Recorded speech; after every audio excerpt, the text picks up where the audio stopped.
আসসালামু আলাইকুম প্রিয় দর্শক, অন্য মঞ্চের আলাপচারিতায় আপনাদের সকলকে আমন্ত্রণ জানাচ্ছি। বাংলাদেশ সেনাপ্রধান জেনারেল ওয়াকার উজ্জামানের একচ্ছত্র আধিপত্য ফিরে এলো বাহিনীতে। বড়সড় ধাক্কা খেল বাহিনীর জামাতিকরণ ও ইরানের ধাঁচে বিপ্লবী সৈন্যবাহিনী গঠনের প্রচেষ্টা। এত সব কিছু ঘটল, কিন্তু পিছনে কে বা কোন পরাশক্তি, এই বিষয়টি নিয়েই এখনকার প্রতিবেদন। নমস্কার, খবরের অন্তরালের খবর নিয়ে ক্যালকাটা ডায়ালগস থেকে মনোজ দাস। বাংলাদেশ সেনাবাহিনীর প্রধান জেনারেল ওয়াকার উজ্জামানের ভবিষ্যৎ ও তার সঙ্গে জড়িয়ে থাকা বাংলাদেশ সেনার ভবিষ্যৎ কি হবে, এই বিষয়ে নানান আশঙ্কা তৈরি হয়েছিল গত ১.৫ বছরের অন্তর্বর্তী সরকারের পুরো সময় জুড়ে। এর মধ্যে অন্তর্বর্তী সরকারের প্রধান উপদেষ্টা মোহাম্মদ ইউনূসের সঙ্গে সেনা প্রধানের বিরোধ ক্রমশ বাড়তে বাড়তে এমন চূড়ান্ত জায়গায় পৌঁছেছিল যে রাজপথে সেনা প্রধানের বিরুদ্ধে স্লোগান উঠেছিল, ওয়াকার না হাসনাত। জামাতের অফশুট এবি পার্টির ব্যারিস্টার ফুয়াদ প্রকাশ্য সভায় দেয়া বক্তৃতায় সেনা প্রধান ওয়াকার উজ্জামানকে কুকুর পর্যন্ত বলেছিলেন। মোহাম্মদ ইউনূস কখনো গালমন্দের ভাষা ব্যবহার করেননি সেনাপ্রধানের বিরুদ্ধে ঠিকই, কিন্তু সেনাপ্রধানের ডানা ছাঁটার ও তাকে উত্ত্যক্ত করার বহু ব্যবস্থা করেছেন।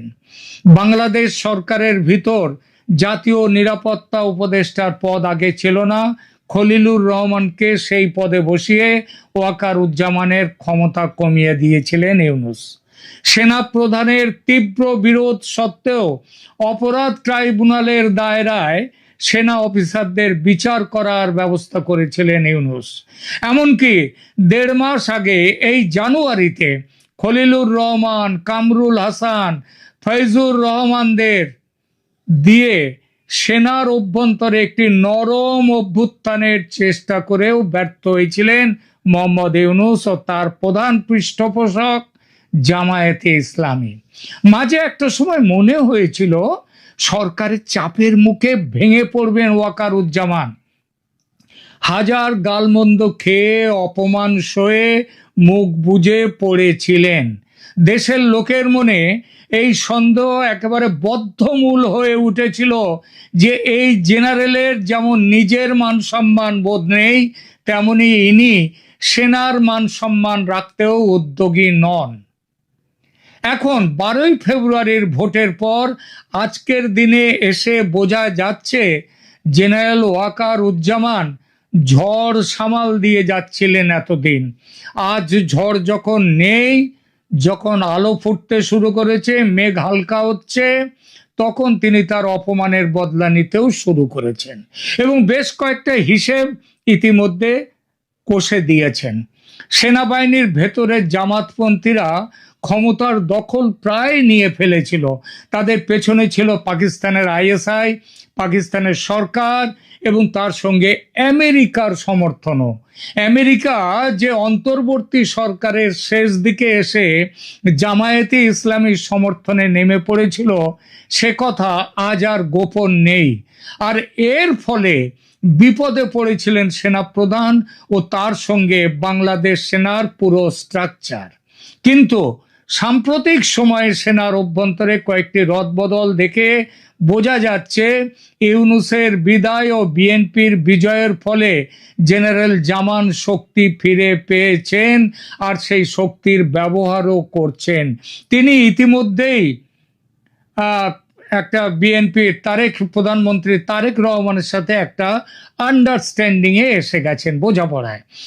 আর সেই বোঝাপড়ার ফলে তিনি সেনার ভেতর বড় পদ থেকে তার শত্রুদের, শত্রু না বলে বলা যায় যারা তার কাছের নন, তার বিরুদ্ধে ছিলেন, তাদেরকে সরিয়ে দেয়া এবং নিজের বন্ধুদের গুরুত্বপূর্ণ পদে বসিয়ে দেওয়াটা শুরু করে দিয়েছেন। কিছু ট্রান্সফার করেছেন, পোস্টিং করেছেন, এই সবগুলোই সেগুলো বোঝাচ্ছে। সেনাবাহিনী, যার উপর মার্কিন যুক্তরাষ্ট্র এবং অন্যান্য বৈশ্বিক ও আঞ্চলিক শক্তির প্রভাব ক্রমেই বাড়ছিল, সেই প্রভাব কমেছে এখন, এবং সেনা ও সেনাপ্রধান আপেক্ষিকভাবে স্বাচ্ছন্দ্য বোধ করছেন। এই রদবদলগুলো নিয়ে পাঞ্জা লড়তে গিয়েছিলেন মোহাম্মদ ইউনূস, হেরে গিয়েছিলেন, আর এখন তো ইউনূস ক্ষমতাচ্যুত। কারো কারো মতে তিনি জেলখানায় যাওয়ার দিন গুনছেন, আবার কারো কারো মতে তিনি নাকি রাষ্ট্রপতি হওয়ার দৌড়েও রয়েছেন। ভবিষ্যৎ বলবে কোন দিকে যায়। সশস্ত্র বাহিনী বিভাগের principal staff officer lieutenant general S M Kamrul Hasan সেনাপ্রধান জেনারেল ওয়াকার উজ্জামানের বড় শত্রু ছিলেন। তিনি সেনাবাহিনীতে নেই, আর চলে গেছেন পররাষ্ট্র মন্ত্রণালয়ে। এ বিষয়ে আগেও একদিন আমি একটা রেকর্ডিং করেছি, একটি ভিডিও দিয়েছি। রাষ্ট্রদূত হয়ে দেশ ছাড়বেন। এই স্থানান্তরের মাধ্যমে হাত শক্ত হলো জেনারেল জামানের। এরপর আরো কয়েকটি রদবদলের ব্যাপারেও দ্রুত পদক্ষেপ করা হয়েছে। ধৈর্য ধরে 12ই ফেব্রুয়ারির নির্বাচন শেষ হওয়ার জন্য অপেক্ষা করছিলেন জেনারেল। এমন কথা উঠছে যে তিনি চেয়েছিলেন বলে বিএনপির এই ভূমিধস জয় হয়েছে, মানেটা আপনারা বুঝে নিন। এমন জল্পনাও আছে বাজারে যে লন্ডন থেকে তারেক রহমানের দেশে ফেরানোর পরিকল্পনা, সেই পরিকল্পনায় ভারত সরকার ও তারেক রহমানের বার্তালাপের লুপে, মানে তাদের মধ্যে যুক্ত ছিলেন জেনারেল ওয়াকারুজ্জামানও। সেই ঋণ শোধ করছেন এখন তারেক রহমান সেনা প্রধানের হাতে হাঁ মিলিয়ে।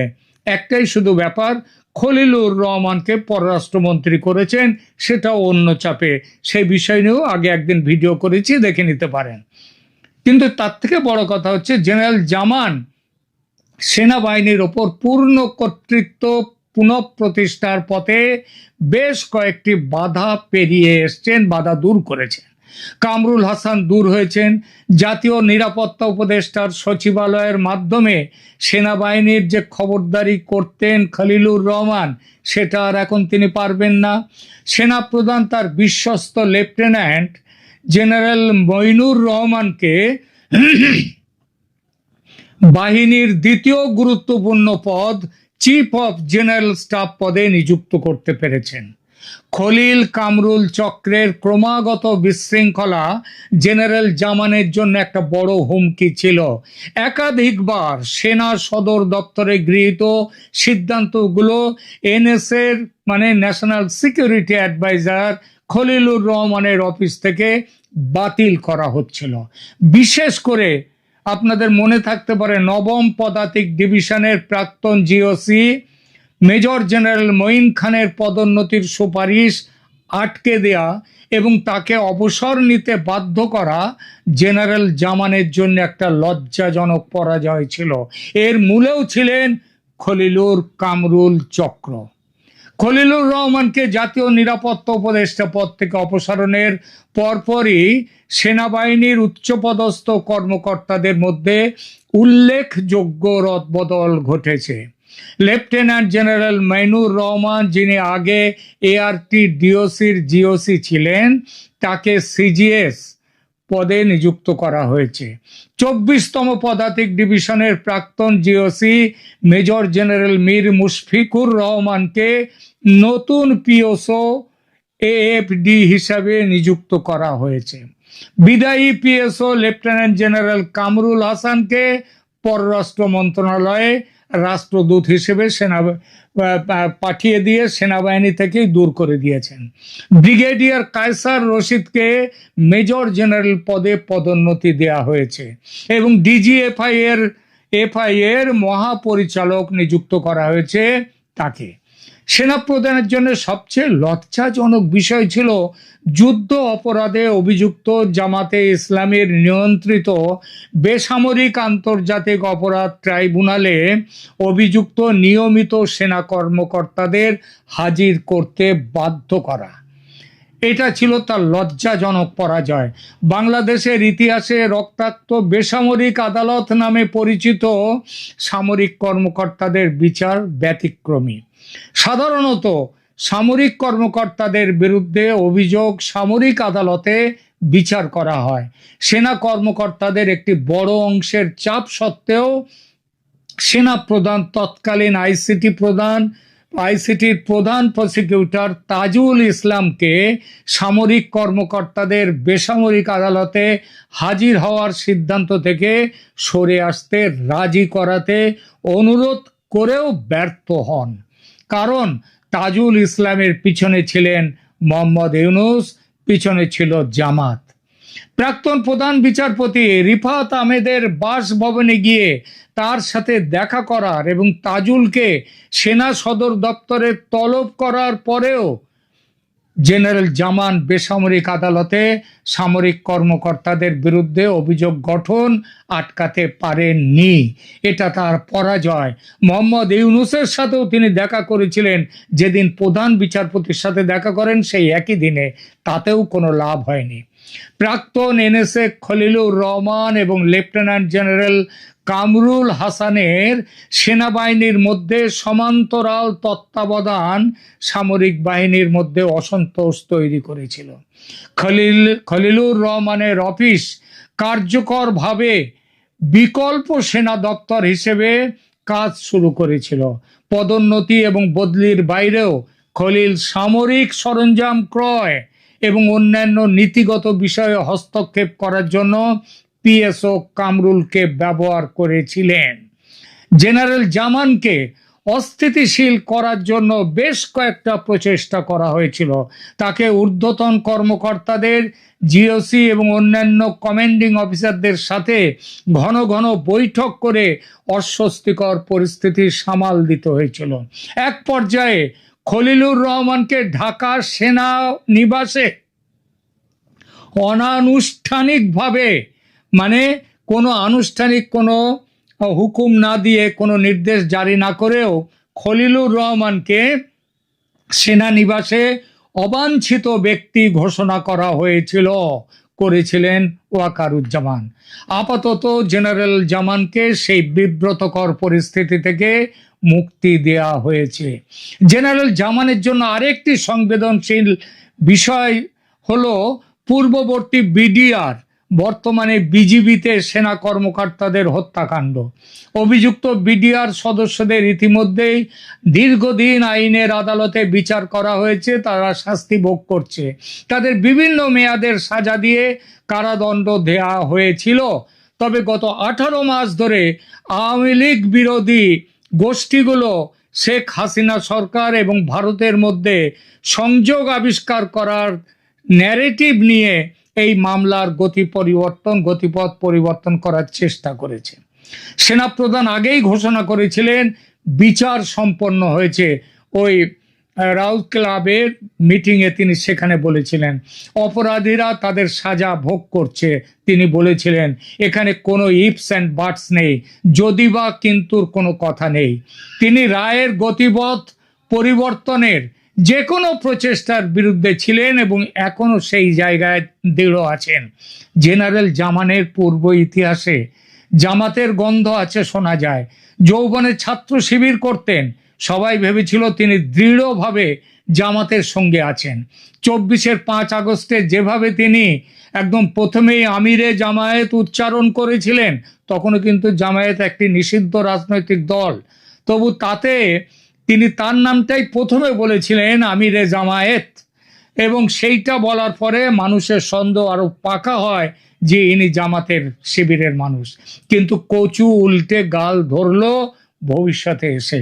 18 মাসে জামাত আর জেনারেলের সম্পর্ক এমন তেতো হয়ে গেছে যে এখন হাত কামড়াচ্ছে জামাত।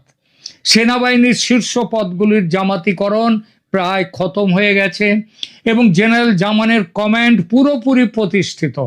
ওদিকে আইসিটি প্রধান প্রসিকিউটর তাজুল ইসলামকে অপসারণের ফলে বেসামরিক আদালতে নিয়মিত অফিসারদের বিচারের সমস্যা সমাধানের পথ খুলে গেছে।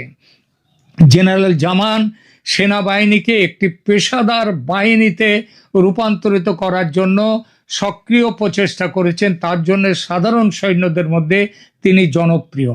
তিনি প্রায়শই বলেছেন যে তিনি বেসামরিক প্রশাসনকে সহায়তা করার জন্য নিযুক্ত সৈন্যদের দ্রুত ব্যারাকে ফিরিয়ে আনতে চান।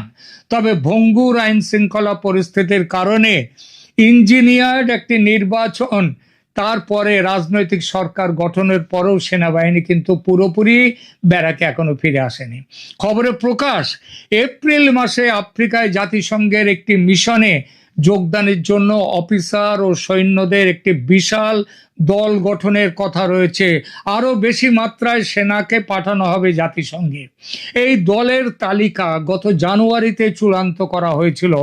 আওয়ামী লীগ পরিবারের সদস্য হিসেবে যারা চিহ্নিত সেই সব সেনা সদস্যদের এই মিশনের তালিকায় অন্তর্ভুক্ত করা হয়েছে।